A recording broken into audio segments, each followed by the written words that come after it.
Yeah, so I'll just ask this question. Maybe anybody can take it. So, as there's some reports as well out from by some international organizations that maybe some parents will now be seeing, okay, the girls are at home, all the housework is being done, we don't have to do that much, and our economic situation have changed, so we can just keep them at home.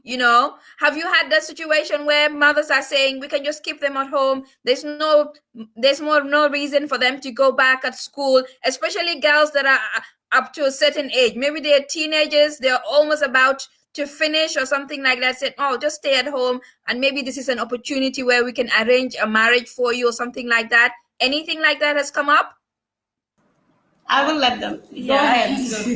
No, we haven't really have those specific cases, but I wanted to say that I think what we are doing with our girls, it will be kind of difficult for a parent to do that, because from the classes they have to do, the club meetings, the challenges, the service projects, the inter-squad meetings.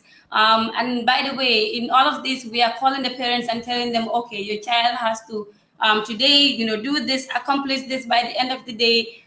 They know that they are not being disconnected from education, and there are specific people that are monitoring and accompanying their growth. So that's what I just wanted to bring, but we haven't had, specific cases where parents are like, okay, I'm thinking about, giving my child away, because they know, if you're giving your child away because she's a burden, your child is doing a small business to help herself. She's being educated. She's given information on how we can, in the case of the coronavirus, for example, they are the girls that have set up hand washing stations in their communities, in their houses, for their service projects. We task them to conduct kids classes in their houses.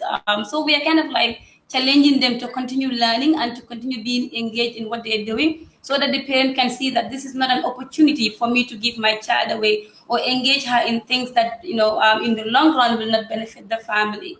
So I think we were proactive by thinking about how to engage both the parent and the child, and to be able to equip the child in such a way that their actions speak for them. So you're not just there saying, Mom, don't give me out, but you are like, I'm doing my small business. I'm still in school every day, Monday to Saturday. I am having an education, opportunity, and yeah. So I think they're basically safe for now.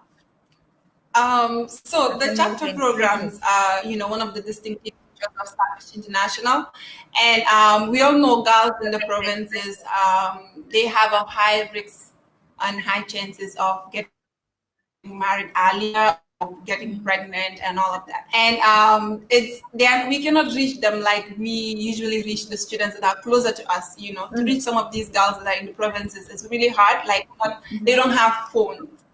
Usually they communicate through their mother's phone, or one person have a phone, and if we have a meeting, they have to come together to listen to what the mentor is saying. So in my chapter at Jara Brain, one of the girls just recently got married, and it was so heartbreaking for me, because she's one of the girls that is very smart in school, and I did not have a chance to talk to the mom, but when I spoke to the girl, she looked like she was not very happy about it. So for the girls that are around us, we can really track them, have a class with them every single day. But for the girls that are not very closer to us, the ones that are in the provinces, it's really hard to reach them every time, to prepare them as much as we prepare the ones that are closer to us. So that has been a challenge, but we hope with, more resources and more means of, being in touch with the students as we develop in the technological era, it will be easier for us to reach them and to be able to guide them as much as we do with the ones that are closer to us.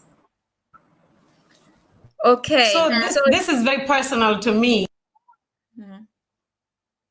That one of the questions Starfish was set up to answer. Okay. So I think in the past 10 years that we've been functioning, I actually keep track of the number of girls that we have lost to early marriage. And I would say, as of my last count, we have 7 out of about 900 girls who we have lost. Okay. And for me, that's 7 too many. And even those 7 that drop out, I always want us to follow up and make sure they're financially independent. They're doing something to help themselves. But I think the way we've tried to answer this question and stage this fight is to not believe in delayed gratification. So we're not saying to parents, if you just let your girl graduate from college, they will be of benefit to their families. What we say is right now, look at this girl. Are you not proud of this girl? Look at all that she's doing to help herself, to help you as well, and to be a change maker in directly impacting the neighborhood and the community. So when COVID, for example, when COVID came, all of our girls had already started hand washing stations. So people actually went to their homes from the neighborhoods and said, show me how you're doing that and what you're doing, and so on and so forth. And look at the two that are sitting on either side of me. I think the best way to advocate for girls' education is to put girls in the forefront and say, this is what your daughter could be like if you give them the chance and the opportunity. And that's usually my biggest tool. And that's why I'm able to sit back and not say anything and let them take over and say, does every nation not want and deserve daughters like these? So this is the work that we do every day. And it helps us really answer that question for parents.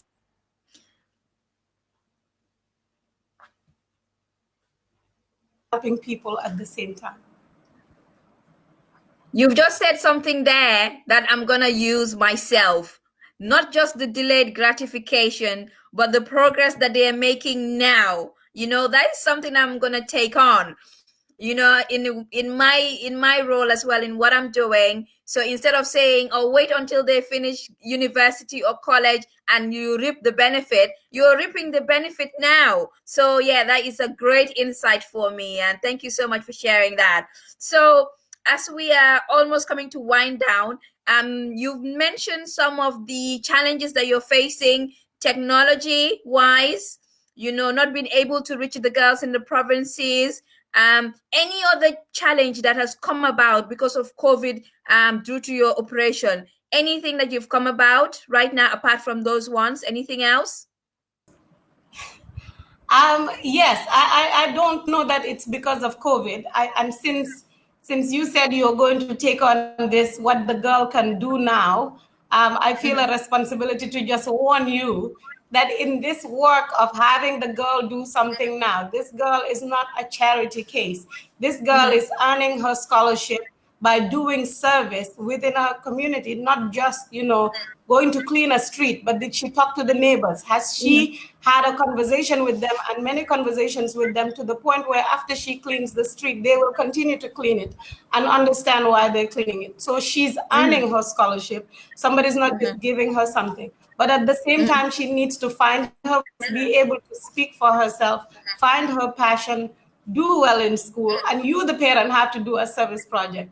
Usually the pushback that we get is, well, other scholarship funds just give us the money for free. Why are you making this girl work so much? Why do they have to start a business, do this, do that, study? And so that's one of the obstacles.